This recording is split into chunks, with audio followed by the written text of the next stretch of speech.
What's going on, everybody? It's your dating coach, Elliott Scott, and as you can see by the title below, we're going to talk about Masculinity 101 for women. Now, why do you need to know this? One, to know what kind of man to go after to help you better see the red flags, and two, to avoid certain types of men that tend to play you and why they play you. This is going to sum all that up in one video. Could I go more into depth? Absolutely. I can make this a very, very long video, but I'm going to try to keep it on the shorter end. It is going to be an overview on masculinity and in terms of the courtship dating sense, okay? Not a man without a woman kind of thing. So if you haven't yet, please subscribe. Just click the red button below. I would love you forever, along with the bell notification. And if you want to get my course, Attraction Academy, which helps you attract and keep a guy, get him crawling, all over your feet, begging to be your boyfriend, then links down in the description. So here's the thing I want to talk about.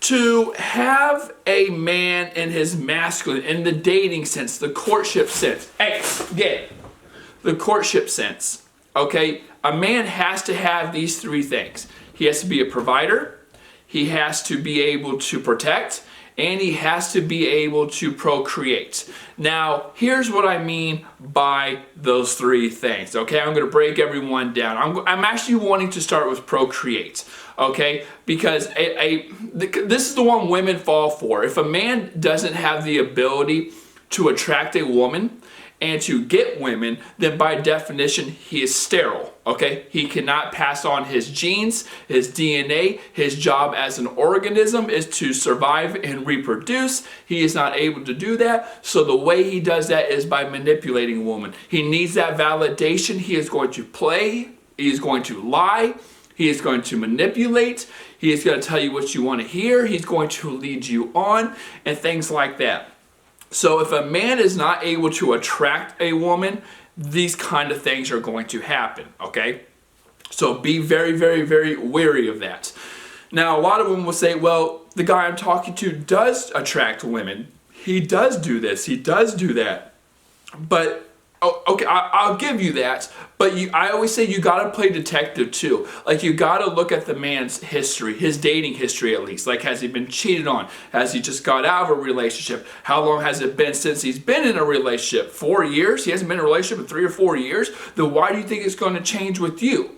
Right? I mean, you got to look at a guy's pattern. A pattern is a telltale sign on what's going to happen. If a guy hasn't been in a relationship, in a long time, hasn't had ever a serious relationship, I don't know why women think it's going to start with them. Okay? He paints that picture for them. If he just got out of one, he's not going to want to be in another one right away. Again, you cannot just, I don't know. It's just rose-colored glasses. Women don't. They want to find out the hard way, okay? So that's number one. Number two is provide. Now, when I say provide, I don't mean in the sense of a woman needing a man, but a man does need to have the resources, and I do think from a courtship perspective, a man needs to have an abundance of resources to show that he can take care of her. Not that he needs to, not that he has to, not that a woman needs a man, but because Matthew Hussey said it best, where he said, does a man need to take care of a woman? No, but he wants to, and a woman should let him. And I agree with that. A man needs to have the resources to take a woman out, to court her, to show her that he has security, okay, and that being with him is an abundance, is an asset, not a liability. Okay, so you need to find a man who is able to provide. And that could be in many different ways. I actually want to kind of transition to protect also, the third one, because you could put both of these in there.